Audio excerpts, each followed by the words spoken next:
Welcome. Thank you already for giving our distinguished guests such a warm welcome yourselves, and we appreciate that. I'm Rowley Keating. I'm Chief Executive here at the British Library, and it is a pleasure to see you all at this very, very special event here. Propaganda is going to be the big theme of the year here at the British Library.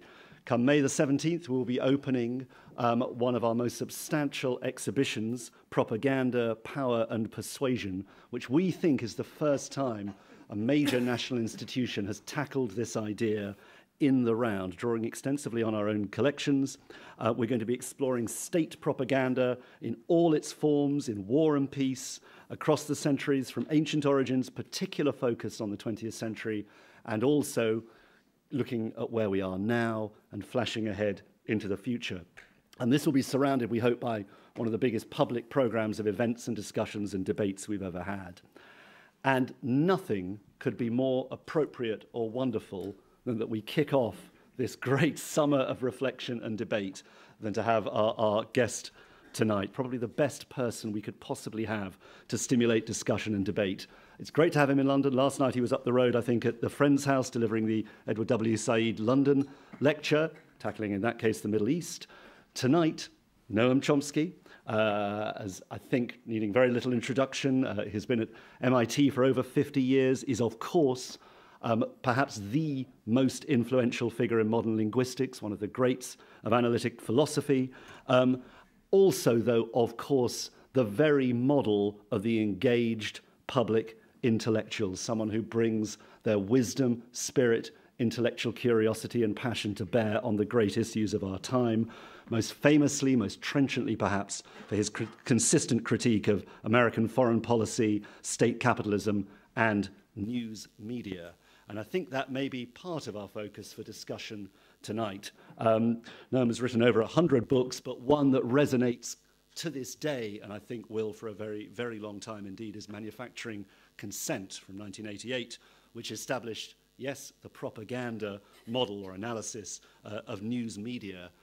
Where, 25 years on, are we with that thesis? I think that'll be one of the questions we explore tonight as collectively we swim in a sea of social media, the internet transforming the provision and shaping of news in front of our eyes.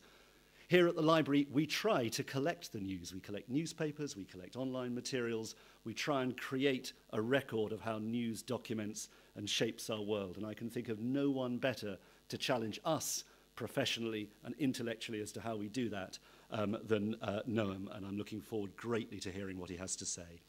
It remains only for me to say thank you to the Eccles Center for American Studies, based here at the library. It was founded by David and Mary Eccles with a bequest in 1991, and it is one of the ways in which the wonders and depth of our American collections are celebrated year in, year out here. And events like this are typical of the kinds of events that the team put on, and we're very grateful for that. Also delighted to welcome Jonathan Freedland. He and I worked together in the founding days of BBC4, and it's very nice to be reunited here tonight. Of course, you'll have seen Jonathan's work in Britain in The Guardian. You may see him in the New York Times, New York Review of Books, and familiar as a voice to millions on Radio 4's The Long View, connecting past, present, and future. And I'm sure that's what we're going to hear tonight. So please, our distinguished speakers, thank you.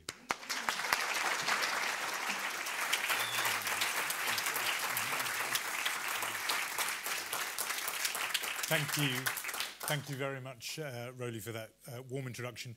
And Rowley really covering the ground of and setting up what the conversation we have tonight. And as he said so aptly, our speaker, our guest of honor, couldn't be better placed to discuss this subject. What we thought we would do is plunge right in with a flavour of the exhibition that's coming, Propaganda, Power and Persuasion. And Noam Chomsky has given me permission to do two things. Firstly, to do what doesn't often happen in intellectually hallowed environments like this, which is to do a quick fire round, which we will do on the screen in a moment. But also, he tells me very graciously that his own children, and I'm guessing perhaps grandchildren as well, sometimes say, when they've asked a question, please give me the 5-minute lecture version. So I pass that on because it means that if you see me appearing to be rudely winding up or moving on our honoured guest. That is, I have the blessing and permission to do it, just as we move on, because we've got a lot of ground to cover. So on with the quick fire round. I thought it would be useful, before we ask you to give us a very distilled version of what Roly referred to, the propaganda model, that is the core thesis of manufacturing consent. If we just had a look at some examples of propaganda from the exhibition, and in a way just to do, have a quick look at what is and what isn't. And I'm going to have a go with this. There we are. I hope everyone can see that. Ein Volk, ein Reich, ein Führer, one people, one state, I suppose, one Führer, from, we guess, I think, the 1930s. This a Soviet-era depiction of a weeping Statue of Liberty. I'm not sure how clear it is to all of you, but we have sort of secret police in the eyes of Lady Liberty, a truncheon serving as a tear. And then this from the wartime period in the United States, the artist Norman Rockwell, a very different meaning, George Rockwell. Norman Rockwell, Save Freedom of Speech by War Bonds. Now, Noam Chomsky, just start with these three. To the lay eye, these all look like examples of propaganda. What would you say? Well, the first one evokes childhood memories, which aren't pleasant. It was a very scary period, the 1930s, especially if you're Jewish. And for me, it was, I remember my parents would sometimes play Hitler's speeches on the radio. I couldn't understand the words, but you could get the tone, and it was very frightening, especially the reaction. And it had a lot of personal meaning for me because we were the only Jewish family in a mostly Irish and German Catholic neighborhood. And boys on the street sensed that it was very anti-Semitic. The kids were all going to a Jesuit school, and when they came out, they were raving anti-Semites. So this was, then they'd calm down later in the afternoon. You could play ball and that sort of thing. But I grew up with a visceral fear of Catholics. And the Irish were pro-Nazi because they were Irish. They hated the British, and the Germans because they were German. This is off our topic, but now that we have a Jesuit Pope, does that little... Well, did you give it a little tremble when you heard about that? Well, it changed enough so that when liberation theology came along, I got very close to the Jesuits. When I would visit, say, Nicaragua, I often lived in the Jesuit house. But it took a while to get over it because, you know, these childhood fears can be pretty deep. When I got older, I realized that this is ridiculous, but it's deep. And the Hitler imagery was very striking. I remember beer parties when Paris fell. That was the environment. Interestingly, I never told my parents. In those days, children, at least boys, didn't talk to their parents about personal things. So they never knew. I don't even think they knew what kind of neighborhood we lived in. You mean they didn't know your fear of some of the people in the neighborhood? They didn't have any sense of what the neighborhood was like. They lived in a, well, you know what it was like. They were Hebrew teachers. They lived in a kind of Hebrew ghetto, not physically, but the only people they knew were similar people. I mean, I remember women, my mother's friends, who would, all bilingual, of course, but they would call if they had to order something from a downtown department store, they'd insist on speaking Hebrew, so they'd get a Hebrew translator. You know, it was quite, and there was a big Kulturkampf going on at the time between the Hebrew and the Yiddish diaspora, and they were on the Hebrew side, so their language was Yiddish. But I never heard a word of Yiddish when I was growing up. So very potent memories for you personally that these stir. It's rather difficult to hear. I wonder if you could both speak up a bit. Or maybe our colleagues there can turn up the volume on the microphone so you'll hear us amplified. So we'll take note of that. To move to this painting, this poster from the wartime period, does this count as propaganda as much as that first picture of Hitler? It's our version of socialist realism. You know, it's basically the same. And if this was the Second World War, of course. It's trying to stir up patriotism for the Second World War. Actually, it's kind of striking to think about what went on in the First World War. The Second World War, the United States didn't get into it until it was attacked. Some wanted to get in, but they didn't. First World War was quite different. The British had the first state propaganda system that I know of. It was called the Ministry of Information, the natural name for a propaganda system. And the main purpose of the Ministry of Information was to convince Americans, American intellectuals in particular, and this is relevant to the propaganda model, convince American intellectuals that it was a noble war. During the First World War, intellectuals in every participant country were lauding the magnificence of their own state. The few people who disagreed mostly ended up in jail, like Bertrand Russell. But they had to convince, they were trying desperately, of course, to get the Americans into the war. And Woodrow Wilson had been elected in 1916 on a peace platform. The slogan was, peace, not victory. And they had to somehow turn the population around very quickly so they'd begin to hate everything German, you know, and it was very successful. And it particularly, the progressive American intellectuals, you know, the John Dewey Circle, New Republic intellectuals, they turned completely, and they convinced themselves that, as they put it, this is the first time in history that a country has gone into war not because of military leaders and chauvinistic leaders, but because of the intelligent members of the community reflected and decided that this is what had to be done, and then we turned the population around so that they joined us. Of course, the intellectuals they were being fed ludicrous British propaganda, the kind that was later exposed in the Bryce Report, and, you know, the Belgian children with their arms torn off and all that stuff. And it worked very well. And that's kind of set off the modern system of propaganda. Well, I want to get on to, particularly your point about the propaganda model, but just before we leave our quick fire round, I want you to have a look at two newer examples. Now, Occupied. That's from the Occupy movement, as you said. The 99% have no borders. That's the clue. It's quite a deliberately retro style, but here's a cause. I particularly singled this out because I thought, here's a cause that broadly you might be sympathetic to, and yet would you apply the label of propaganda to this image? Yeah, I'm sympathetic to the cause, but I don't like this technique of trying to bring people in. In fact, I can't stand listening to what's called uplifting rhetoric. It just really turns me off. And for the same reason, this kind of thing. It's an appeal to emotions, not understanding. And it's obvious what it's trying to say, but... so you don't like it even when it's in the service of a cause you may sympathize? I can't stand it, yeah. Well, I mean, I can't listen to Martin Luther King's speeches, literally, although I greatly admire him. Because it's just the style, you know, it's an appeal. It's trying to arouse emotional support for something very significant.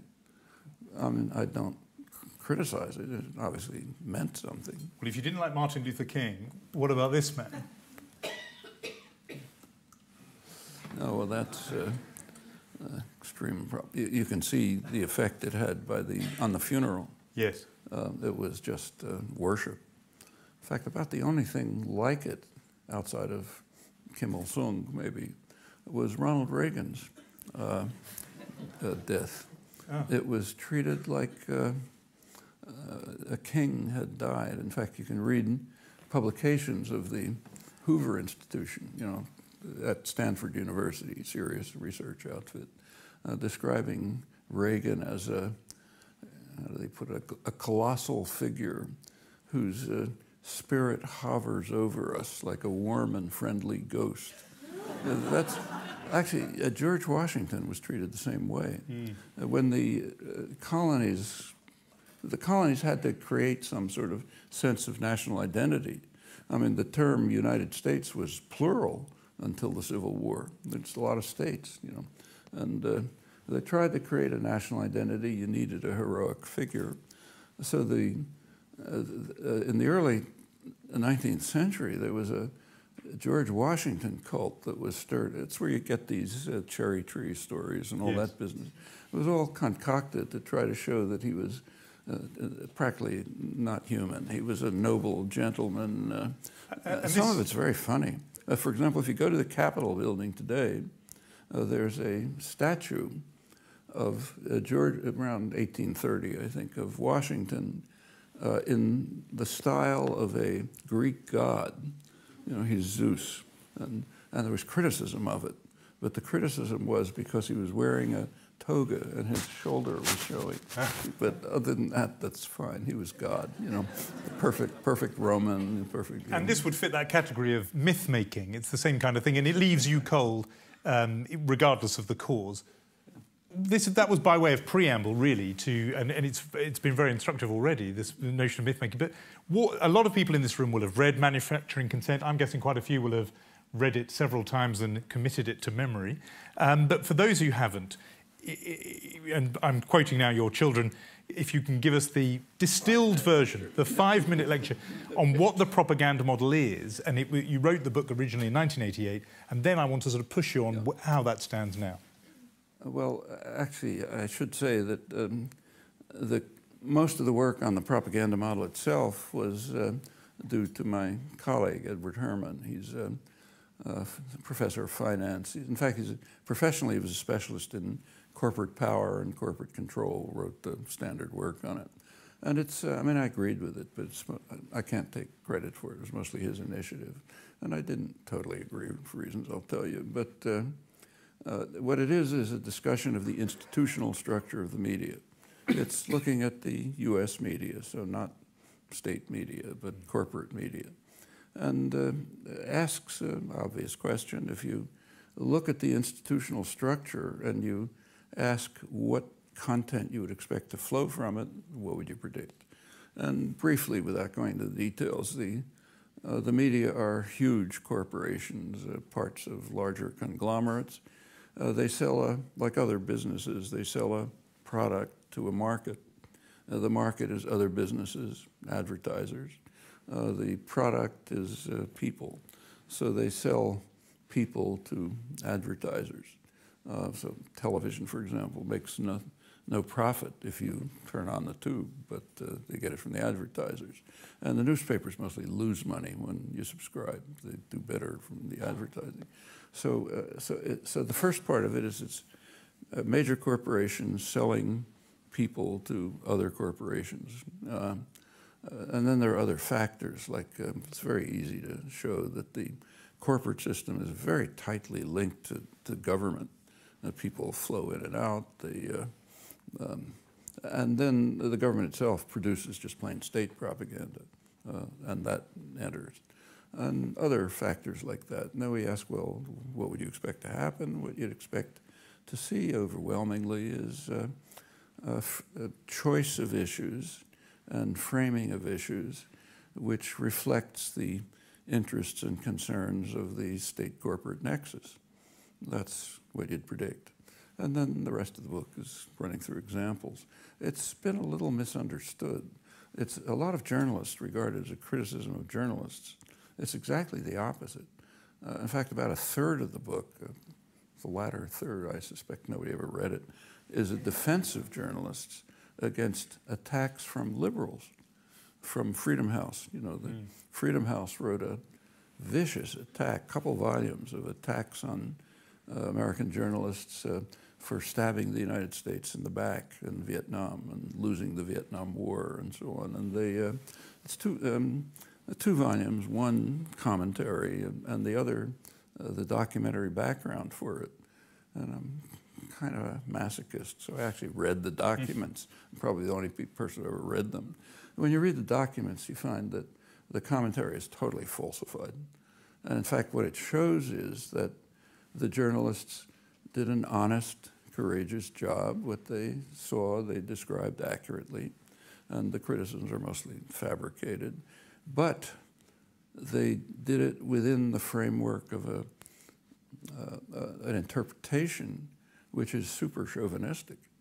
So, for example, if the United States carried out some atrocity, it was a mistake, or the other side somehow caused it to do it, and then they leave things out. But the actual reporting was first rate, and I think you can trust it. It's typically the case. So it's a defense of journalism which the journalists didn't like. But how are the journalists able to do that kind of reporting that you do trust if they are simultaneously framing it in a way that you don't trust? I mean, journalism's, it's honest professionals. They have integrity. They, especially working in the field, takes a lot of courage, and they do an excellent job.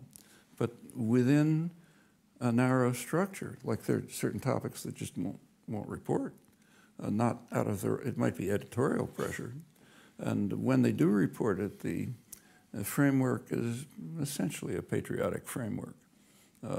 You can see it all the time. I mean, we give lots of examples. And in the book you distinguish, or you say that the media distinguishes between worthy victims and unworthy victims. Yeah. And worthy victims tend to be the victims of the United States enemies, and unworthy victims are those who are the victims of the United States allies. Or its clients. Yeah. So when, say, the Russians invade Afghanistan, the Afghans are worthy victims because the enemy is attacking them. And in fact, reporting from Afghanistan during the Russian invasion was from the side of the Mujahideen. That's where reporters went to work with the guerrillas. And when the U.S. invaded Afghanistan, it's exactly the opposite. Reporters didn't go work with the Taliban, you know.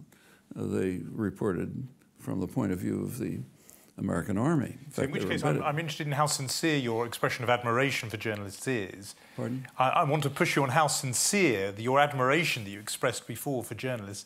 How sincere can that be if you're saying that they locate themselves on this side or that side, depending on what's going on? They accept the frame and the narrative. Yeah. That sounds like a criticism to me. Well, actually, that's the one point in which Ed and I somewhat disagreed about the whole thing. I think to have the book refer to the media is too narrow, because I think that applies to the whole intellectual class.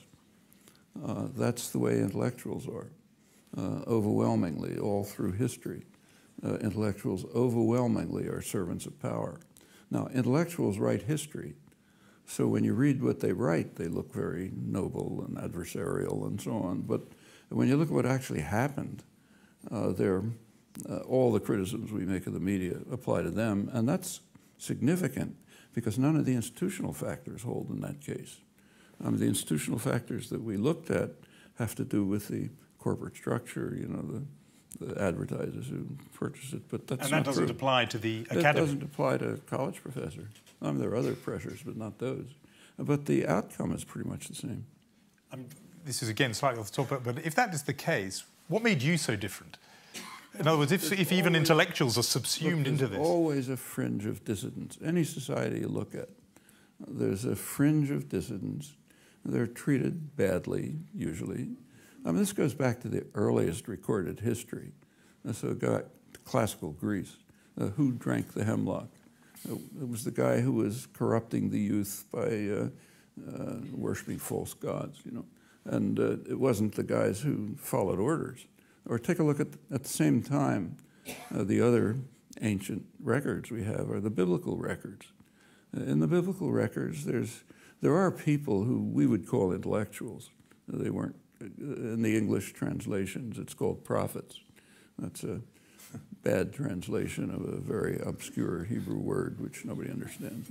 And they weren't prophets. They didn't prophesy. They were dissident intellectuals. You know, they condemned the evil king. They gave geopolitical analysis. Said, you're leading us into disaster. You should be merciful to widows and orphans. These are dissident intellectuals. How were they treated? They were imprisoned, thrown into the desert.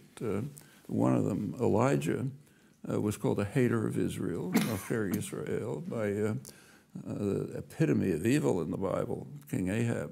That's the first use that I know of this notion, self-hating Jew. You know, it's King Ahab referring to the prophet Elijah. Yeah, and And they were all treated badly. Now, there were people who were treated well, the flat earthers at the court.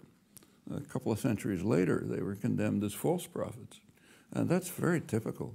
In fact, I don't know of a society where that's not true. But I've heard it said, just on this point about you, that if the argument that you've just advanced in manufacturing consent was completely right, the book should have gone nowhere and you should have been an obscure figure who was shoved to the margins. But the fact that you are this giant figure and the book is still cited and quoted... Not because of me, it's because of the popular movement.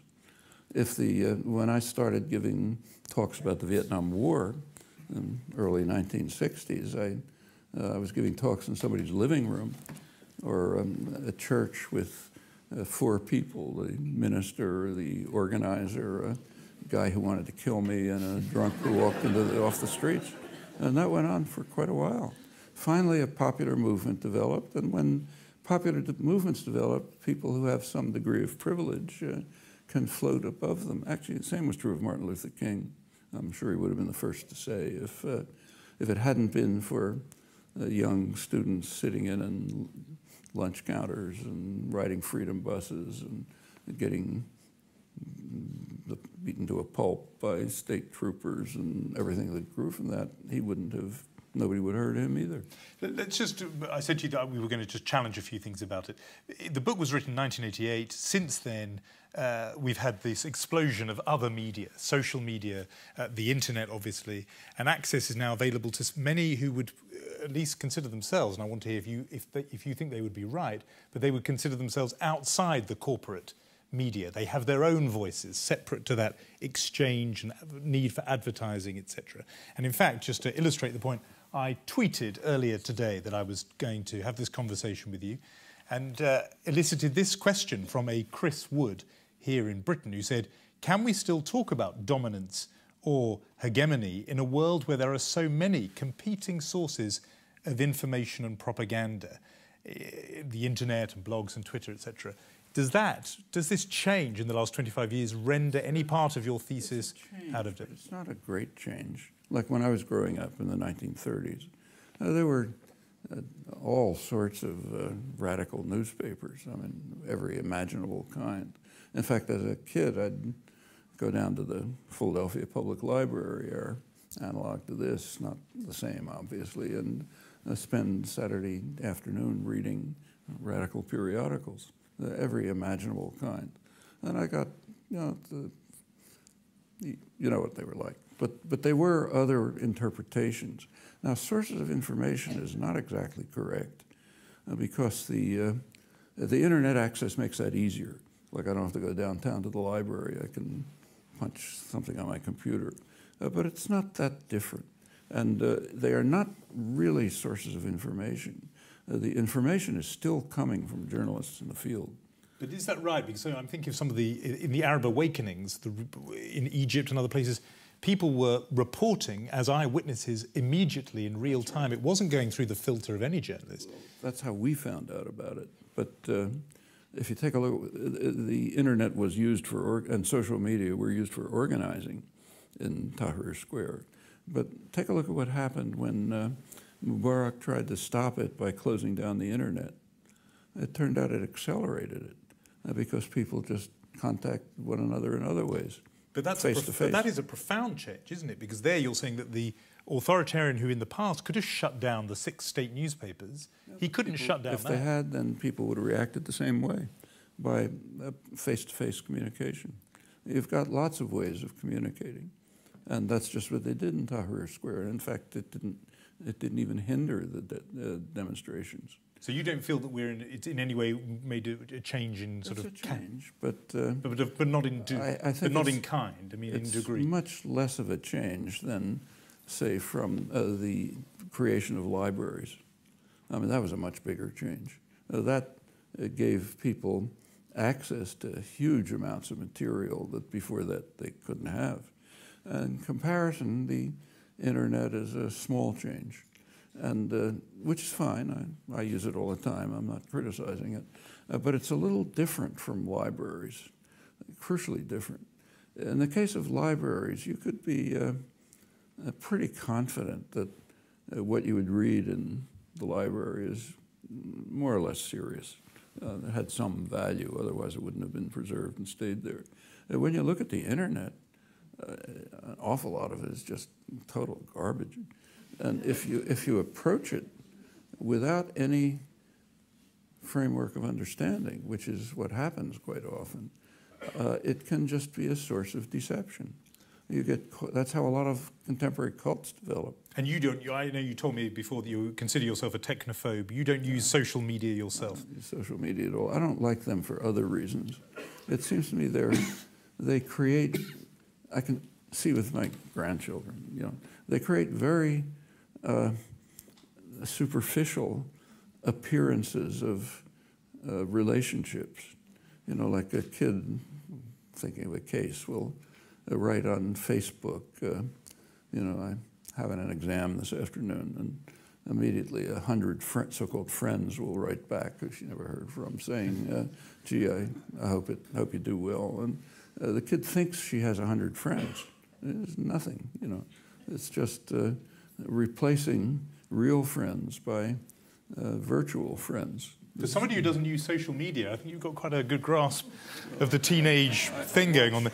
I've got experimental subjects. In the form of your grandchildren. I should promise that we are going to open this out to wider conversation and soon. There's a couple of areas I just want to probe before we do. Another change that's happened besides the internet change has been a kind of fragmentation of the big media that you were that was still there in a big way in 1988.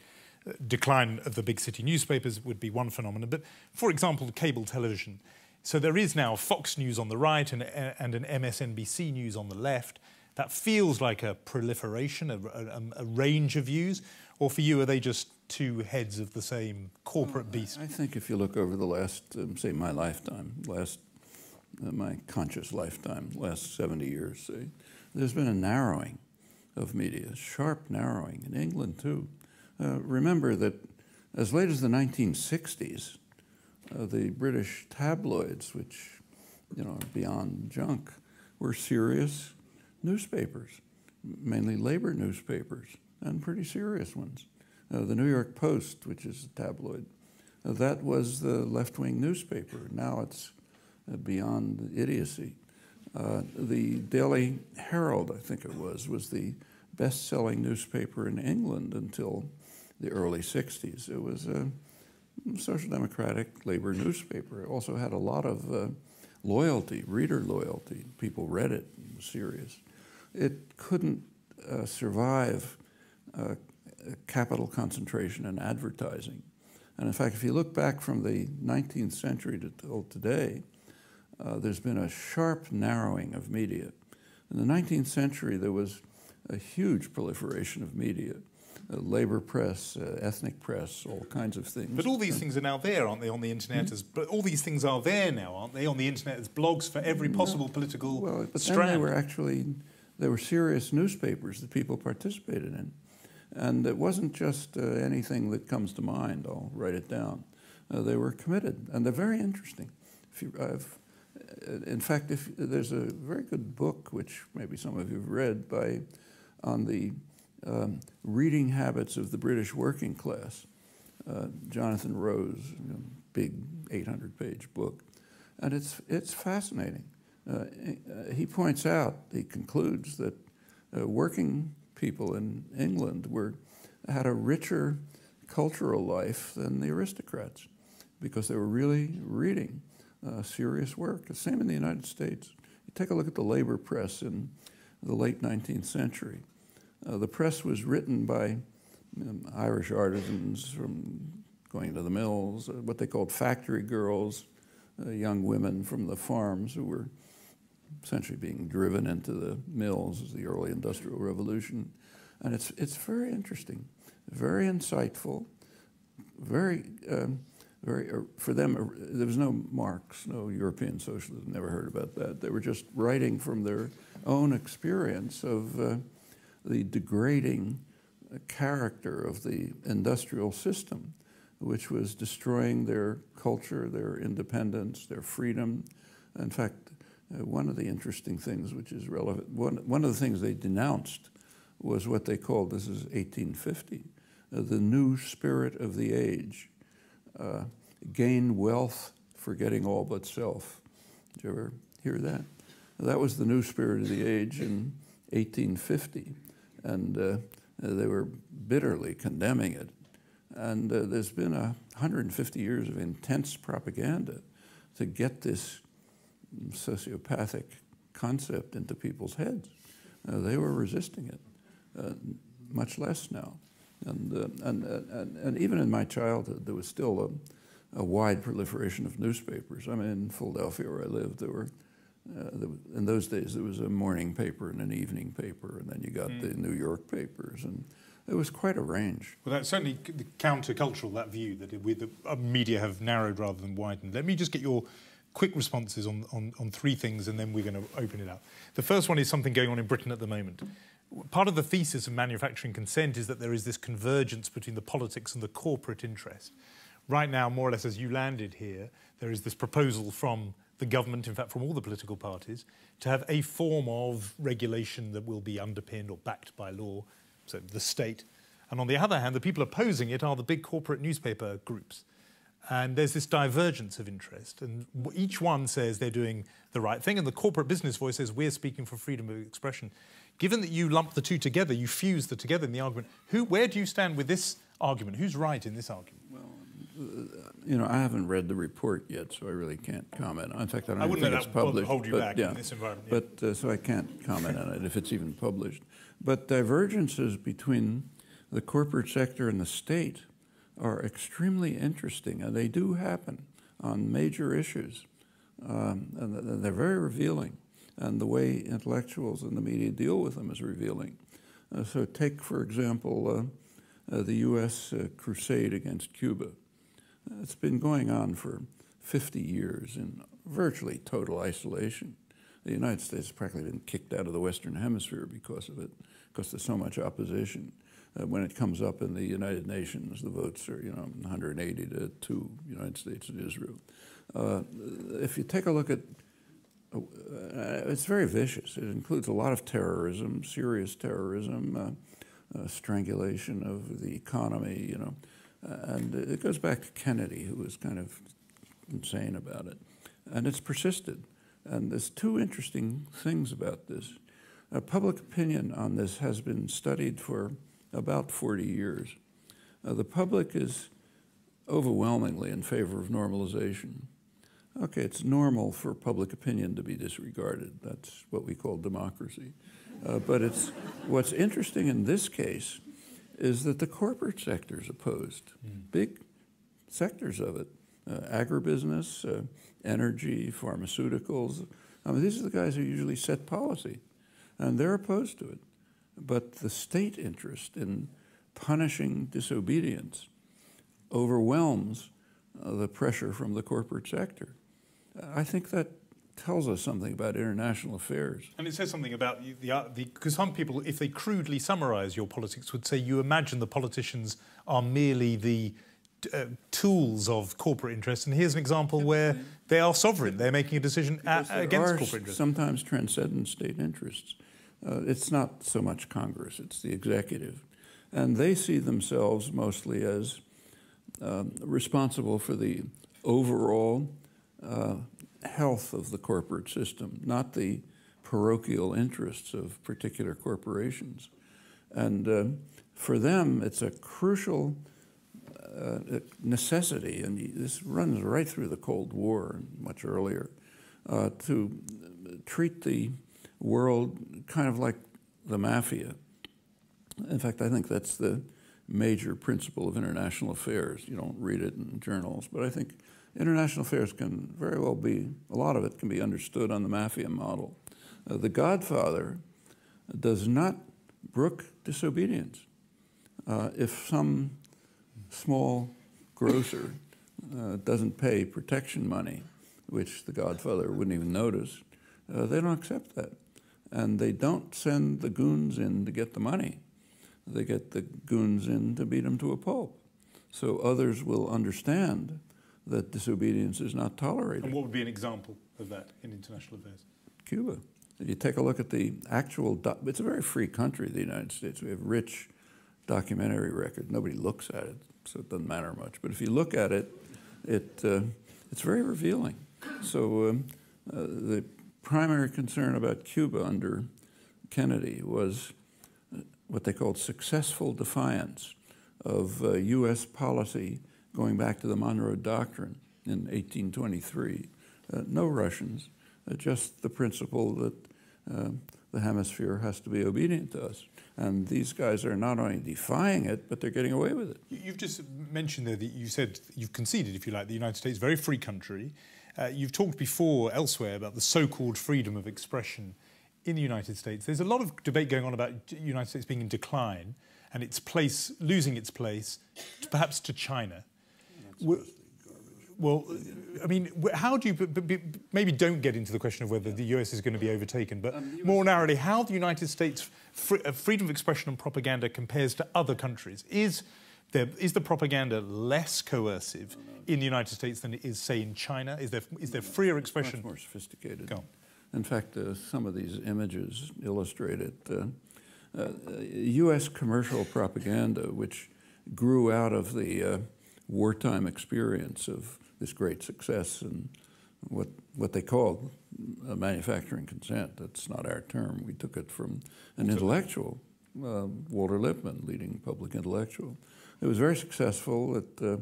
Out of that grew the public relations industry. Its guru came out of the Propaganda Commission in the First World War. Very impressed. And then commercial advertising was created. Now, it was called propaganda then. So the founding document of the public relations industry, written in the late 20s by Edward Bernays, was he was someone who had been in Wilson's Propaganda Commission. He called his book Propaganda. And it gives the standard doctrines of the intellectual classes, which goes back to the English Civil War. The people are rabble. They're stupid and ignorant. They're meddlesome outsiders, I'm quoting. And for their own benefit, we have to take care of them. It's straight out of Lenin. It's almost identical with Leninist vanguardism. The people don't understand. We're the responsible men. We understand. And for their benefit, we have to engineer consent. And we have to control the minds of the people so that they do the right thing. And that's our task. That's what propaganda is for, whether it's state or commercial. And the commercial cases were kind of interesting. Bernays himself made his reputation and became a great figure because of the first major advertising campaign that he ran. In those days, this is 1920s, women didn't smoke. And the manufacturers realized there's a big market out there they're losing. So he was hired to convince women to smoke. And he ran campaigns in which models would walk down Fifth Avenue holding cigarettes and presenting the image. You want to be cool and modern, you should, like the models, you should smoke. I don't know how many tens of millions of corpses he created, but he became a liberal hero for this. That's what commercial advertising was then until today, and it was very much admired. Goebbels picked up, he was very impressed by American commercial propaganda. It was called propaganda, advertising, we call it now. And in fact, the Nazi propaganda was modeled on it. And he describes in detail how Goebbels, how, simple images, appeal to the emotions, all that. And the Nazis picked it up and ran with it. Now, the Bolsheviks tried, and that Bolshevik picture is an example, but they were too crude to get away with it. So the Bolshevik propaganda you can barely believe. But given the sophistication of it, and you used the word sophistication, does that mean, what? You said how sophisticated it operates in the United States, but does it mean that you would trust information that you got in the American media less than information you would read in the Chinese media, for example? Chinese media is a joke. I mean, I was in China a couple of years ago, and I can't read Chinese, but they have an English newspaper, and you can kind of watch television and figure out what they're talking about. Anything written was so comical, you couldn't believe it. But what was interesting was what they didn't report. When I got back to the United States after a week in China, I discovered that there had been a massive traffic jam from Mongolia to Beijing, with trucks sitting there for days because they couldn't get through. Nobody knew about it. There wasn't a word about it there. I found out when I came back. So for all your criticisms of the American media, there's still value in it. You still regard it as free relatively. You would say it's free because the United States has very little government coercion, but it has enormous obedience, which is kind of striking. And I think that relates to what I said about the intellectual classes. There's no coercion at all. The only coercion is, maybe you won't get a good review or something, but it's not like being sent to a torture chamber. Okay, well, I'm glad you made the distinction. Before we open it up, I wanted to cite another response that came in when I offered people on Twitter to suggest questions to you. And one of them was this, about Serb propaganda, in the Serb propaganda. Serb as in Serbian, yeah. And the question was, the suggestion was that I should ask you, why did he endorse Serb propaganda and imply the Omarska and Trnopolje camps were invented? Shameful, said this person on Twitter. And it was actually, the person sending it was somebody who had themselves lived in Sarajevo during the siege of Sarajevo, who said, I was in Sarajevo at the time, I could see very well from where mortars and bullets were coming, etc. Now, you've had this battle with a few people publicly. Well, actually not. I never said anything about the Balkans. But I wrote about Kosovo, but said practically nothing about the Balkans. But I don't understand exactly what was said. He says we accepted Serb propaganda? No, the criticism was that you had. Oh, I never said anything. And the particular claim, as you know, centres on Srebrenica. And the idea that you have cast doubt on Srebrenica, no, I didn't. What I said is, say your piece on it. What I said is you should tell the truth about it instead of lying. And I do believe that. I think it's useful to tell the truth. What happened in England, particularly in the early 90s, was quite dramatic. I mean, British journalists and intellectuals seized on the Serb atrocities, which were real, with just love. I mean, finally they had a chance to condemn somebody else and seem very noble by agreeing with 100% of opinion. And that's irresistible. And you start getting a ludicrous propaganda coming out, including the left press. And it just became a passion. You couldn't tell the truth about it. So when Srebrenica, you said it's important to tell the truth. I mean, tell the truth. Those journalists who were there, who reported on it, believed the truth was that this was a massacre. Well, first of all, there really weren't journalists there. They reported afterwards. And but what do you say is the truth then of what happened? The truth is that the truth is, if you want to go back a few months, that the armies, the Bosnian armies. Srebrenica was a protected base, theoretically. So nobody could get in, presumably. And the Muslim armies were using it as a base to attack Serbian villages outside. And they were very frank and open about it. Nasser Oric, the head of the militias, bragged to the press, it was reported in the United States and the Washington Post and so on, that he was sending his troops out into the Serb villages and beheading people and torturing them, and then they'd go back into the safe zone. Well, it's pretty clear that sooner or later there's going to be a response to this. And what he then did was pull out his militias. And when the Serbs came in, which they did in reaction, they were kind of surprised. There was no military defense. And then they carried out a lot of atrocities. The Serb forces did? The Serb, we don't. I mean, it's called genocide. And I don't use the word genocide much. I think the way it's used strikes me as a kind of Holocaust denial. I mean, to use genocide when you kill a bunch of people you don't like, that demeans the victims of the Holocaust, I think. So I rarely use the word. I don't think it's used properly. But to kill, say, a couple of thousand men in a village, and after you've allowed the women and children to escape, in fact, truck them out, that doesn't count as genocide. It's a horror story, but it's not genocide. And you say a couple of thousand. I mean, people claim and would argue that the figure is much higher than that. Well, the figures are debated, but then you don't really know. I mean, the highest figures that are given are around 8,000.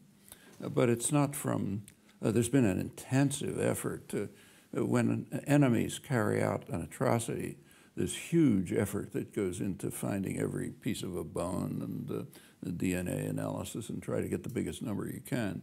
When we carry out a comparable atrocity, nobody even investigates. And the Bosnian woman who wrote to me on Twitter said that you were often cited, she said, by Serb propaganda. That Professor Chomsky agrees with us. No, I never Does that trouble you if you were being held up, prayed in aid by the Serbs? No, you can't. Like I'm quoted by Iranian propaganda because I say things critical about the United States. You can't help that.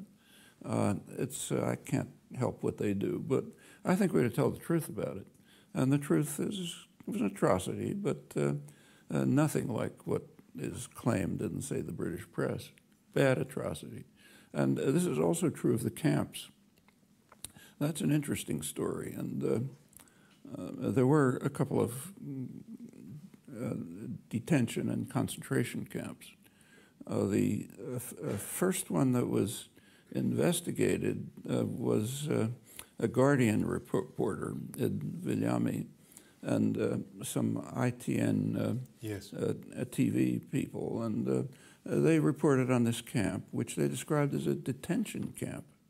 They pointed out that you weren't forced to stay there. You could read the early reports, the eyewitness reports.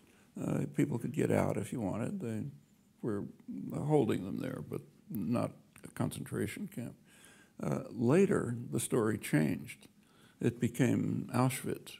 Same journalists, incidentally, reported it as kind of Auschwitz in Europe. They just changed the story, not on the basis of new evidence. It's just the mood changed. There was a small newspaper, kind of crazy newspaper, LM it was called, yes, which had 4 people or something.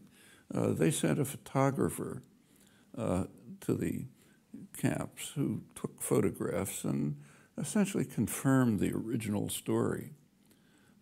You're not claiming the original story was faked? Oh, no, I think it was an eyewitness story. A reporter gives an eyewitness description. It's usually true. Okay. You know? So I assume it was true. It's British reporters. Then what happened is interesting. ITN and The Guardian, incidentally, went after LM in order to destroy it. And they relied on these utterly scandalous British libel laws, which are an international scandal, and do make it possible for a big corporation to put a tiny newspaper out of business. They can't pay the legal costs and so on. And then there was a euphoria about it. They said, great, we managed to put out of business a tiny newspaper which published something we don't like. Okay. But then something else happened. The most respected photojournalist, maybe anywhere, certainly here, Philip Knightley, looked into it. And he's has very respected work, goes back to the Spanish Civil War. And he did an analysis, and he concluded that the LM analysis was probably correct. He didn't accuse anyone of distortion. He just said, if you look at it, it's probably correct. He also wrote a very interesting article to the addressed to the British journalists. Said you ought to learn something about freedom of the press. Okay, just because I don't think either of his things was ever published. No, I was just going to say for the record, obviously ITN and The Guardian would say that they'd been accused of faking evidence and therefore they had to respond very strongly. No, I mean about LM, but also and just before we open up, and George Monbiot, somebody who admires you tremendously in every area, says just on this issue he feels you're just on the wrong side. But I'd like to see some arguments. But let's see, because obviously we've got bigger themes and topics here. But it might be a good idea to bring up the lights a little bit. I don't mean bigger themes, but other themes. Let's take some questions for Professor Chomsky. I think we started a few minutes late, so I'm going to give us some added time.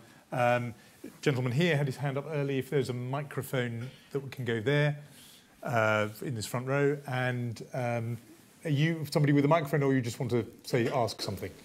You're already standing up. That's very enthusiastic. Is there a second microphone that we can get? So why don't we get it to the person who's already on his feet? Yeah. We'll take 2 or 3 at a time. Professor Chomsky, thank you for your remarks. I report on the environment, and I'm interested in language about the environment. So we have a consistent narrative in this country about the notion of limitless growth. This is almost unchallenged, the thought that we can carry on growing forever. Recently, David Cameron talked about us being in a global race and we had to be among the winners, but nobody asked who the losers would be and when the race would ever end. I'm just wondering in this case whether it's a question of manufactured consent or just the lack of a good alternative. Well, I'm going to take 2 or 3 at a time. Yeah, so okay. I'll bring the question back. Exemplary question from our colleague from the BBC, but we need them to be shorter than that if we're going to get through lots. Brevity from you, if you can. Yeah. Hello, Professor Chomsky. Thank you very much for being here. Enjoy your work.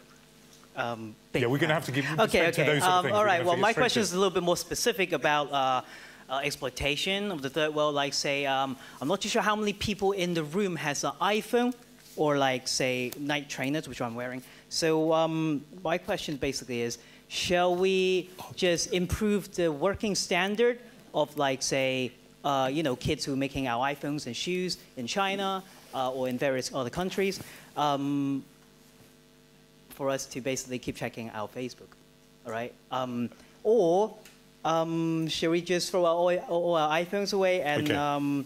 And yeah. Good, thank you. I got that, and I'll repeat it back to the professor when we're here. Have we got the microphone for this questioner here? And maybe we'll get one more in, and we'll do lots of rounds, so don't worry. Yeah. Short question. What are your thoughts about the rise of Chinese power on the world stage, please? Thank you. Good. And you were about to begin on that, and I sort of prevented you. And why don't we just tack on one more, since the microphone's there? Yeah, we'll hear from you. At the back. Yeah, hi. Noam, thank you very much for coming. I wanted to ask you a question. Earlier, I think you referred to comparison between the internet, between the internet and libraries. But I was just thinking to myself as you were saying that, isn't the comparison a little bit closer? They are connected, but a little bit closer to the development of the printing press. And isn't the nature of improvement of things to become more valid information helped by that? Because people will then start speaking to each other, communicating scientific articles and stuff, which will drive up developments. You've written some really interesting stuff, but it's become more interesting over time because people have said it's rubbish or it's only partly right or whatever, and you've had to adapt to that and develop it. And then the libraries have become full of much more valid, truthful, Thank you. Good. I'm going to... don't worry, we're going to have other rounds, and I will come back to you, so do that. Why don't we just go with that last question? The questioner said that you had in some ways said that the internet was not such a profound change, that the library was a much bigger change. And he was saying, actually, that maybe this is akin more to the printing press, the invention of the printing press, and that actually it would improve quality of ideas and debate because people will share and exchange ideas globally in a way they couldn't do before. Well, the printing press was a huge change. I mean, it dwarfs anything we're talking about. The libraries were a major change. The internet, from this point of view, is a small change and has mixed effects. As I mentioned, there's no quality control, peer review, which is okay. People should be able to say anything they want, but it makes it much less useful than, say, a library as a source of information. Now, the interchange of ideas is fine, but, we had, take, say, interchange of ideas between Britain and the United States, 2 countries that were pretty close. The biggest change in that kind of interchange came when sailing ships were replaced by steamboats or by the telegraph. It meant in the 19th century, instead of waiting several months to get an answer to a letter, telegraph, you get it instantly. Steamboats, pretty much. And now it's faster, but if you think about it in terms of increments, it's not huge. It's not as much as the others. Incidentally, that's true of many other things. So, say the invention of indoor plumbing had a much bigger effect on health standards than modern medicine. It's, all these things are fine, you know, but we shouldn't exaggerate. So Google, get to the back of the queue behind the toilet.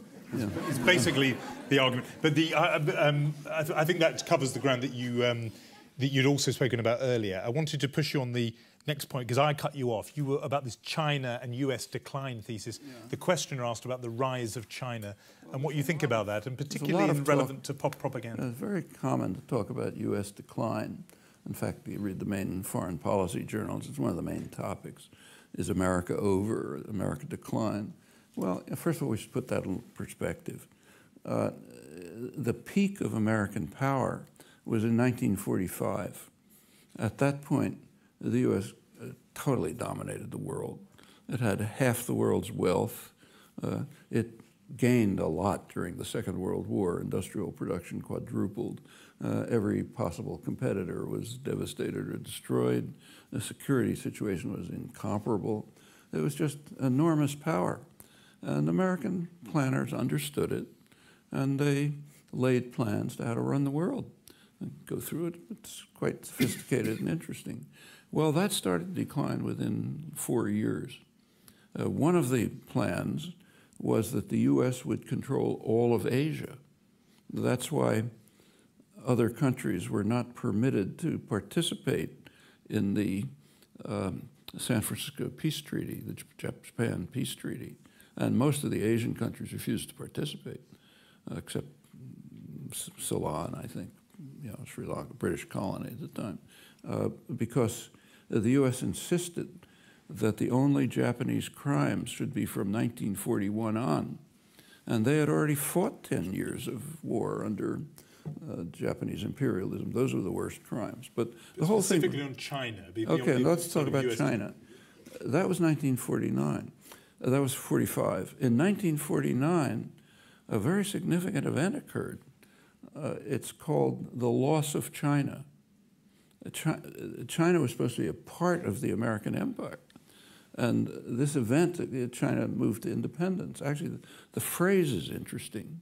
Like, I can't lose your computer, right? I could lose my computer. But the loss of China means we own it, obviously. In fact, we own the world, and we lost it.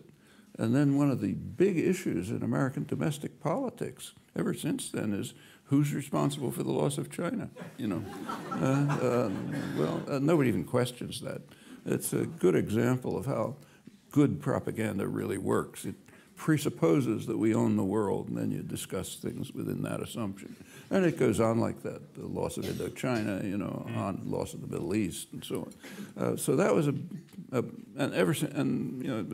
decline continued. The world got more complicated. Now let's talk about China.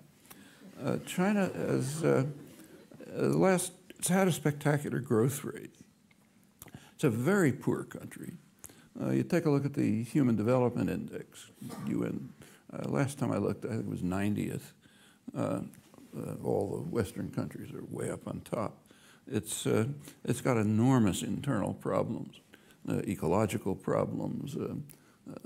It's got a very militant labor movement, you know, thousands, tens of thousands of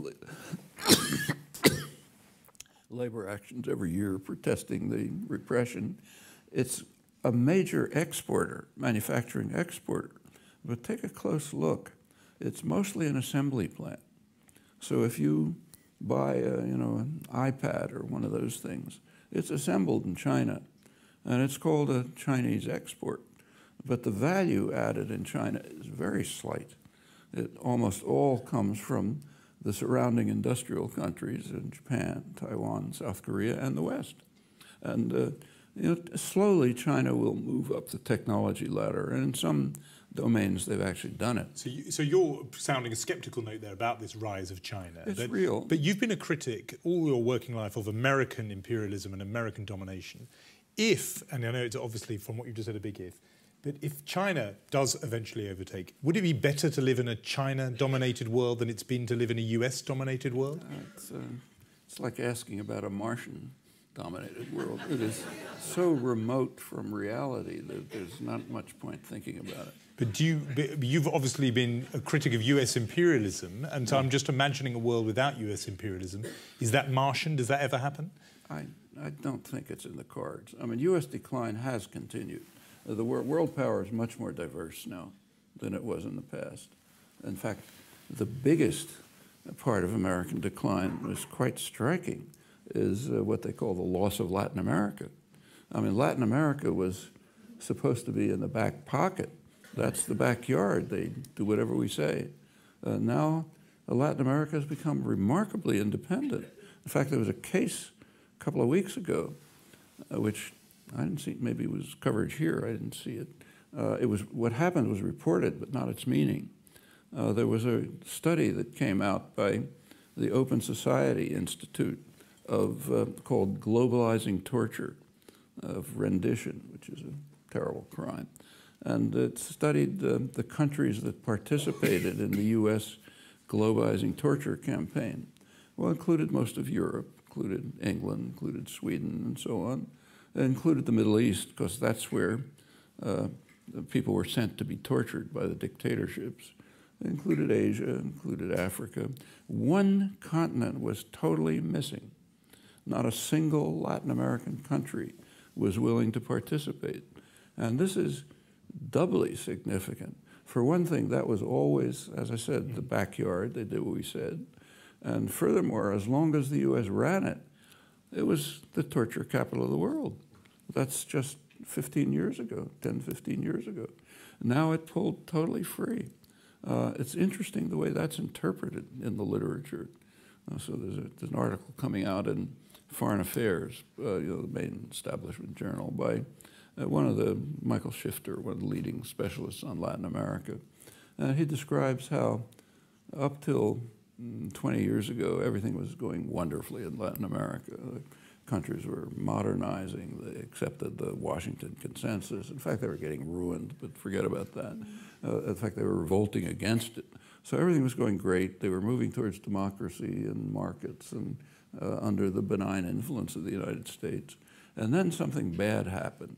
An evil demon appeared, Hugo Chavez, and he destroyed everything. Because of him, Latin America is going off in this crazy direction. They don't even he didn't say this, but they don't participate in globalizing torture and so on. Now, Chavez is regarded as an evil demon in the Western press. In fact, the coverage of Chavez is astonishing.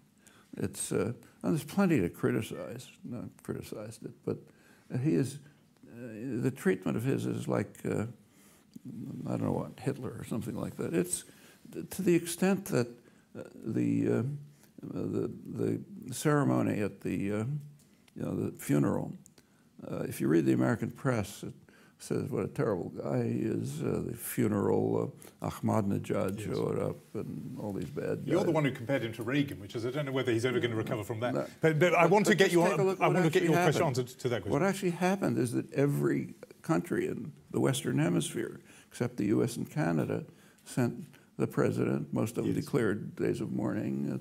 And Lula wrote a very supportive comment on him. This is all the right-wing presidents, Piñera, Santos, and others. The U.S. sent a delegation, which the leading member was a nice guy. He's a former congressman, House of Representatives, who was kind of involved in Latin America. That's the U.S. delegation. The dictator, all of our clients sent presidents and declared days of mourning. But try to find something about this. Let's just get you on these two questions, which I'm going to link. The first one was about limitless growth and the idea that, despite the impact that is going to have on the climate and on the environment, is that too an example of manufactured consent? And I think it links a little bit with this point about our desire for, and this is the question I think you didn't quite hear, but the desire for iPhones and Nike trainers, etc., means that we are exploiting labour in China and other places. And I think the question was asking advice, really. What should we do? Should we demand improved standards, or should we just stop buying those kind of goods? But they're both questions that relate, I think, to this global pursuit of growth. And what do you think? The first question about the environment is probably the most important question there is. I mean, the human species has come to a point where it can and probably will destroy the possibility for decent survival. And it's not that remote, you know, our grandchildren. And it's pretty severe. There's an overwhelming consensus of scientists. The consensus has consistently turned out to be too conservative. It's worse than they predicted. You can read the science journals every week. There's some new story about it. And the effects are quite interesting. Most of there's one out of 110 relevant countries, there's one that has no national program for the environment and has no program for renewable energy, national program, the United States. And would this be another example of manufactured consent, would you argue? The manufacturing consent is extremely interesting. If you look at public opinion in the United States, there's a huge propaganda campaign in the United States, quite open, incidentally. The Chamber of Commerce, business lobby, petroleum industry, and so on, have announced that they're running a campaign, huge campaign, to convince Americans that it's all nonsense, that humans don't have anything to do with it, it's not happening anyway, and so on. And it's had a slight effect. Americans tend to be somewhat more skeptical of global warming and its consequences than other countries, but not a huge effect. The American population is much closer to the scientific consensus than the media and policy.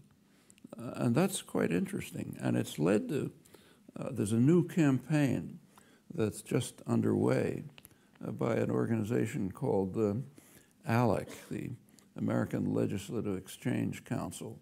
It's a corporate lobby, heavily funded by corporations and Koch brothers and all those nice guys. What they do is write legislation for state legislatures to try to get state legislatures to accept legislation. And they've got a lot of clout, so they get a lot of them in. You can imagine what they're about. They just started a new one, which is quite interesting from the point of view of propaganda. They're concerned about the fact that the American population is paying too much attention to the scientific consensus. So what the new program is designed to do in the states, and a couple of states have already adopted it, is to introduce what they call balanced teaching in the K-12, you know, kindergarten to 12th grade educational system. A balanced teaching means that along with teaching the overwhelming consensus of scientists, what every national academy says, what all the science journals says, with that, you teach climate change denial. And that's balanced teaching. And it's in the interests of critical education, you know, getting children to be critical and so on, you know. Well, it shows the desperation of the corporate propaganda system in its failure to drive the population totally off the international spectrum. I mean, the public opinion, as I mentioned, doesn't affect policy much, so the United States has no policies in this respect, but few. But and I do want to get more people in. Do you have an answer to the man who was asking about iPhones and things that require exploited labour or underpaid labour, child labour even, in some places? Everything else does too. So, I mean, if you eat your dinner, you know, a lot of it is coming from super exploited farm workers under horrible conditions. And you can't look at anything in a capitalist system which doesn't involve extensive exploitation. Whether we should have iPhones or not, I mean, I don't have one, but if people like them, okay, nothing wrong with it. Interesting. However, the endless growth is a problem. The endless growth. Because, and in fact, it's quite interesting. Here's another thing which is not being discussed and should be. If there's ever a historian a century from now, there may not be, but if if we don't succeed in destroying civilization, which we're trying hard to do, and there are historians around, and they look back at what's happening now, they'll be astonished. I mean, the evidence for the climate problem, serious problem, maybe catastrophe, is overwhelming. And there are various reactions to it. At one extreme, there are groups that are trying to do something about it. If you take a look, they're mostly indigenous societies, the uncivilized part of the world, the Canadian First Nations, the Australian Aboriginals. In Latin America, it's quite striking because there's a substantial indigenous population there. They didn't wipe them all out the way the English colonists did. We're much more efficient.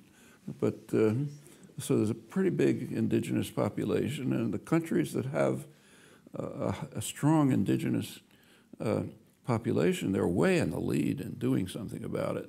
The most interesting case is Ecuador. Under the pressure, it's an oil exporter, but under the pressure of the indigenous communities, Ecuador is the only oil exporter in the world that's trying to keep the oil in the ground. They're asking the European Union for aid to help them not lift the oil, keep it in the ground where it ought to be. I'm sure they're not going to get the aid, but at least they're trying. You go to the richest countries, the United States and Canada. They are hell-bent on trying to make the crisis as bad as possible. Very enthusiastic about finding every imaginable way to use fossil fuels, and let's go to disaster as quickly as possible. Well, that's what's happening in the world. There are things to say about this, but try to find them. Thank you. Let's just take a round here. We've got about 13 or 14 minutes left before we run out. So brief questions, and we'll try and get brief answers too. Who's got the microphone at the moment? OK, you go first, and we'll get the microphone down, and then we're going to go to you. Yeah. Do you see the potential for anarcho-syndicalism to flourish once more as it did in Spain during the 1930s? And if so, potential for what? I didn't... sorry, anarcho-syndicalism to flourish once more as it did in Spain in the 1930s. If so, where? OK, that may be up your street. Professor Chomsky Street, yeah. Professor Chomsky, how would you explain decline of popular participation in formal political processes in the West? I'm talking about lower voter turnouts, decline in party membership, and so on. How would you explain that? Thank you. I've got this, yeah. And somebody should have the microphone there now. Yes, given today's theme and Professor Chomsky's association with MIT, I wonder if he has any thoughts about the suicide of Aaron Swartz. OK. Can you, for people who are here, just give us in a sentence what the Aaron Swartz story is? Because I'd rather you summarise it than I do. Access to information. And just say in a sense who he was and what happened to him. Aaron Swartz was an information activist in the United States who was targeted by the United States government for downloading excessively on MIT's campus journals from JSTOR. And what happened to him? He killed himself. Thank you. That's why I wanted you to tell the story. That's it, rather than me. OK, and... it's just a question of two parts. It was discussed how the media has massively narrowed in breadth between the 19th century and the present. Do you see this as part of a wider trend of reduced political innovation as a result of corporate propaganda? And then part two is, if so, how is it possible to subvert this trend? OK, good. And since this may well be our last little go-round, we'll squeeze in a couple more, and I'll try and sort of bunch them together. So the gentleman there has got his hand up. We've managed to get through the whole evening not talking about the Middle East. Could we have a quick précis? See? We were doing so well as well. Go on. There we are. If you dismiss the internet as a forum, how does a disempowered individual counterbalance the onslaught of mainstream propaganda? Thank you. And last one from here, yeah. Yes. Talking about nowadays, for example, we don't have the helmet to deal with dissidents. But I wonder if you could give us a contemporary example of how, for example, with the use of propaganda, dissidents get silenced. An example of how dissidents get silenced? Get silenced, yes, with the use of propaganda. Rather than of how they can fight back. Perhaps a personal example. Yeah. OK, well, let's see if we can... I can think there's a couple there that pull together well. The question that came in two parts was talking about the second part of it was how is it possible to get round this narrowing that happens with the corporate influence over the media, etc. And there was a similarly one was saying if you are not that impressed by the internet, what then can an individual do to somehow circumvent, to get round this trend that you've been describing? So I'm putting those two questions together. Well, first of all, I am impressed by the internet. Actually, it was developed in the lab where I was working in the 1950s and 60s. I remember that most of the high-tech culture comes out of the state sector. We don't have a capitalist system. We have a state sector which is dynamic. That's where the creative, inventive work goes on. The whole IT revolution, including the internet and computers and the rest of it, most of it was developed in the state sector, places like MIT. In fact, the very building lab where I was working in the 50s and 60s. That's where the serious work was done. 30 years later, roughly, it was handed over to private enterprise so that Bill Gates and Steve Jobs could become rich, adapting the work that had been done to commercial uses. That's what we call capitalism, in one of the many respects. And I appreciate it. I think it's very good. In fact, I even had personal appreciation. I had a daughter who lived in Nicaragua during the Sandinista period, and the United States was basically at war with Nicaragua, and there was no way to communicate, no mail service, nothing. However, there was the predecessor of the internet, the ARPANET, which was a military system, and I'm on it because I'm at MIT, so I'm on it.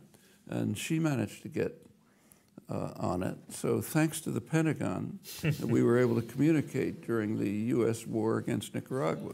I like that. But I use it all the time. You know, I look things up, I find things. What can we do? It's better than libraries if you know what you're looking for. You know, worse if you don't know. And that's fine. We have, if we want to do the hard work, you can find access to all sorts of things. In the United States, substantially, in England to a lesser extent, the country is free enough so that you have access, very rich access to internal records. That's invaluable. I mean, a lot of what I've just been saying comes out of internal records. What about urging people to use non-corporate-owned media? I mean, representative of the BBC over there, The Guardian has an unusual and not conventional corporate structure. I mean, would you say that some of those are ways to go? It's useful. I mean, like I read The Guardian, I read The Independent, but the fact of the matter is that if I had one newspaper, I was stuck with one newspaper, I'd read the New York Times. Because the coverage is so much broader and deeper. When I come to England, I have to buy 5 newspapers every morning. And you put them together, you get a lot of things and a lot of junk, you know. An immense amount of junk. But a lot of interesting things. But you stay with the New York Times, even though your book is so critical of the New York Times, damning of the New York Times. But as I said, it's a selective criticism. What reporters report is usually quite accurate, even though distorted in many ways. First of all, what they don't report, which is just being part of an intellectual community that is so subservient to power you can't look at it, and editorial discretion and other things. But it's a very good source. I read it every morning. The business press is very accurate and very reliable. The Financial Times is, I think, a very good newspaper. The Wall Street Journal was, American counterpart, is so right-wing that when you read the editorials, you don't know whether to laugh or cry. On the other hand, the news reporting is quite good and often exposes corporate crime and things like that. I think the reason is that, and that's generally true of the business press, Business Week and others, a couple of differences between the business press and the general press. For one thing, the business press trusts its audience. And another thing is its audience are the guys who run the world. They better have a pretty fair picture of what's actually going on in the world. There's a lot of other ways to do things. Yes, we're not short of information.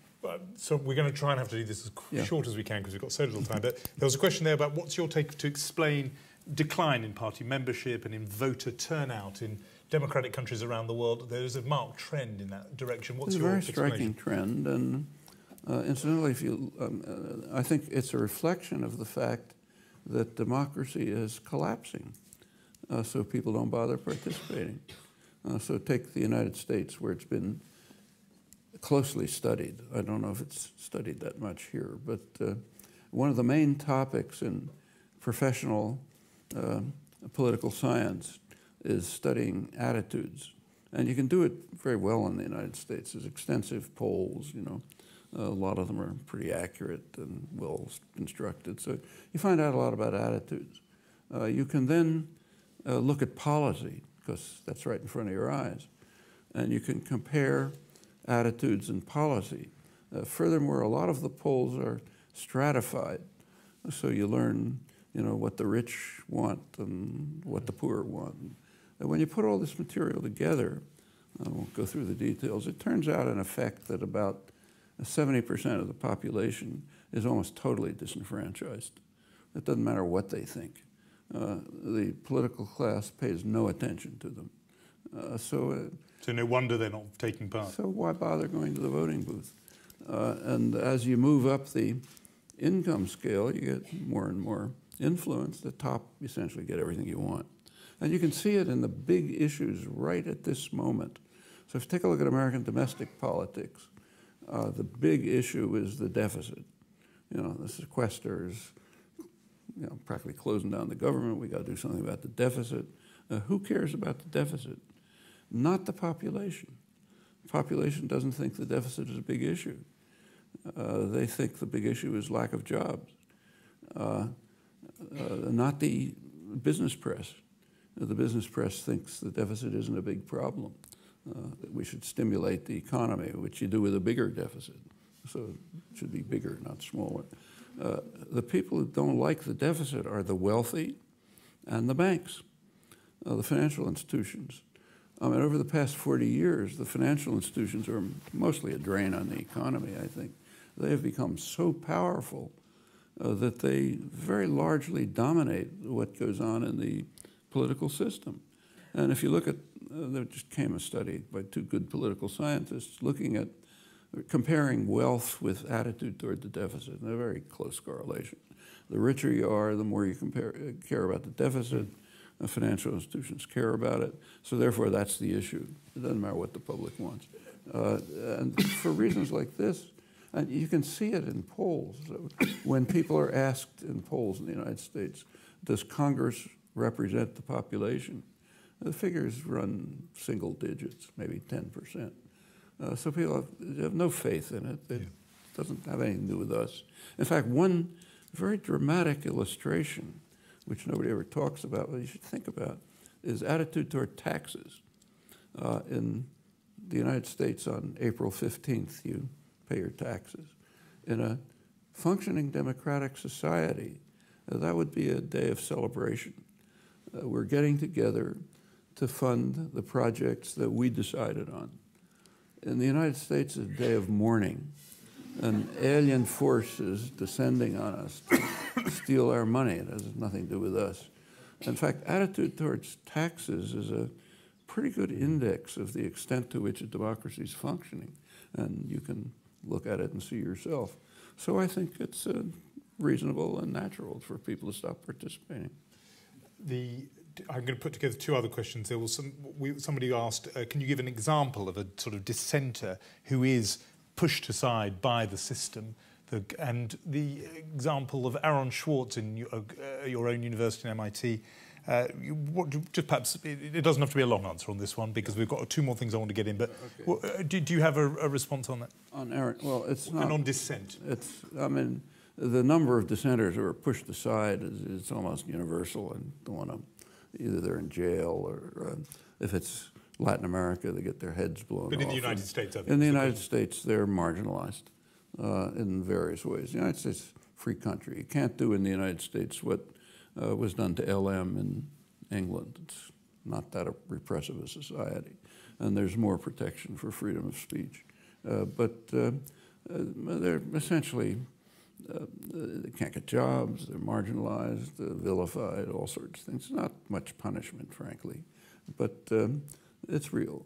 Aaron Swartz is a different case, and a very interesting one. I don't know if it was reported here, but Aaron Swartz was a very bright young kid, a hacker, did very interesting work on computers, and he was part of the hacking community, which is in favor of opening up all sources. And the way he went about it was he broke into the MIT computer system and what they call liberated JSTOR. JSTOR, for those of you who know, is it takes articles in professional journals, and libraries or individuals, they can do it, subscribe to it, and then you can get internet access to articles coming out in journals. So Aaron, he's a very nice kid. He committed suicide. What happened is he broke into the MIT system. He freed up JSTOR. JSTOR called for, pressed MIT to do something about him. He was stealing their stuff. So they called the police. They didn't know who it was. They identified him. Then the federal prosecutor got involved, actually the state prosecutor, and proposed a ridiculous sentence. Should have been a misdemeanor or something. But she said, you know, I'm going to go to jail for 40 years or so. He committed suicide. Actually, there was a plea bargain offered that he should agree to a jail sentence for a couple of months. And that would be, but the family didn't want that. And he committed suicide. It's a terrible event. I mean, everyone involved should have pressed the prosecutors not to do anything. However, there's another issue which ought to be thought about, and it has to do with freedom of information. If you take JSTOR and make it public, JSTOR goes out of business. We live in a capitalist society. They can't survive if they don't get subscriptions. If JSTOR goes out of business, nobody has access to the journals. So the next step is, okay, let's liberate the journals. In that case, the journals go out of business, and nobody has anywhere to publish. You can't just liberate things, pretending you don't exist in the world. A lot of young kids think you can do that. They're not thinking it through. Well, there are ways around this, but the ways around it involve collective action of the kind that doesn't fit with the new spirit of the age. What ought to happen is that there ought to be a public subsidy for creative work. Okay, then there wouldn't be any copyrights, there wouldn't be patents, a huge saving, incredible savings, and everything would be open. But that requires doing something together, and we're not allowed to do that. We have to be out for ourselves. You know. The very last thing is I'm going to give you a choice, since we've been talking about freedom partly. You can either take the question about anarcho-syndicalism and where it might pop up in the world. You have described yourself in some places as an anarchist or with anarchist leanings. So where might it come? Or you can give us a précis of your views on the Middle East when we are already 9 minutes over time. So the choice is entirely yours. Well, the question about anarchism, I think there's a simple, inadequate, but simple answer. If you take a look at what anarchism has meant over the centuries, it varies all over the place. It's a very broad range. But there's one theme that runs through it, and I think it's an important one, and I think recognizing it, everyone ought to be an anarchist. The theme is that hierarchy, domination, control are not self-justifying. They require a justification, and that's true whether it's a patriarchal family or international society or anything in between. Now, if they can't give the burden of proof is on those who exercise authority. If they can't give a justification, which is almost always, then the system ought to be dismantled. In my view, that's anarchism. Then there's a lot of variants. And I think it's a very powerful notion. A lot more to say about it, of course. On the Middle East, it depends what you're talking about. I mean, if you take a look at it, well, it's just for simplicity, let's take U.S. politics, most important country in the world. If you look at the presidential debate on foreign policy, or you look at the Chuck Hagel hearing on defense, there were two names that came up far more than anything else in the world, Israel and Iran. Israel because other countries were kind of mentioned, but marginally. Israel because both candidates had to show that they sort of vied for who loved it and worshipped it more. Iran because it's the gravest threat to world peace. So those are the two that were discussed. And interesting question is there are a lot of questions about what the U.S.-Israel relationship is. That would be too long to discuss. But the Iran one is quite interesting, very interesting. And what's particularly interesting, it's not getting reported. And the United States, I've checked, not at all. You can tell me whether it's reported here. Let's say Iran's the greatest threat to world peace, okay? You could argue about it, but let's assume that it's true. What's the threat? The threat is that they might be developing a nuclear capability, which plenty of countries have. Okay, so let's say that's not weapons, but capability. So what do you do? Let's grant that it's a threat. I might mention, incidentally, that that's a Western obsession. Outside of the United States, England, and a couple of European countries, it's not regarded as much of a threat. Non-aligned countries don't think so. The Arab world doesn't think so. It's a Western obsession, but let's accept it since we're here. What do you do about the threat? Well, there's a number of possibilities. There's some technical proposals that could be pursued.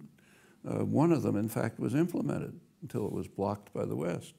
In May 2010, Turkey and Brazil made a deal with Iran in which Iran would ship its low-enriched uranium for storage to Turkey, and in return the nuclear powers would provide Iran with the isotopes that it needs for its medical reactor.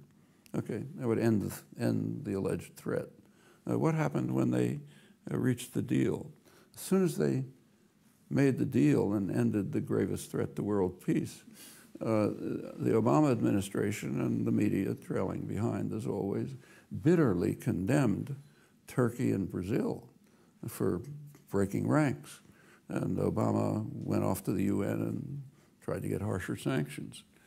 Well, the Brazilian foreign minister was a bit annoyed with this, and he released a letter in which from Obama to President Lula, the president of Brazil, in which Obama had proposed this, probably assuming that Iran would reject it and win some propaganda points.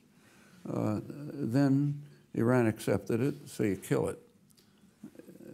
Was that a story here? I don't think it was reported the way you've just described it, no. Well, that's what happened. I mean, it's not in doubt. There's something much more interesting. There's a much broader approach to the question. Move to establish a nuclear weapons-free zone in the region.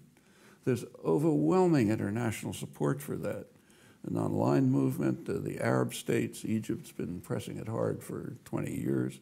There's so much international support that the Obama administration's predecessors have been compelled to give kind of verbal assent. It would be a nice idea, but not now, and don't bother us. It's possible to implement. Last December, there was supposed to be an international conference in Finland under UN auspices to carry this idea forward. Iran agreed to attend in early November. Within days, Obama canceled the conference. Well, there's more, but I'll stop there. You know, this ought to be front-page headlines. In the United States, not a word. Here, probably the same. Well, this is not a case of reporters distorting the facts. It's reporters being so obedient as part of the intellectual culture, like other intellectuals don't report it either, so subservient to state corporate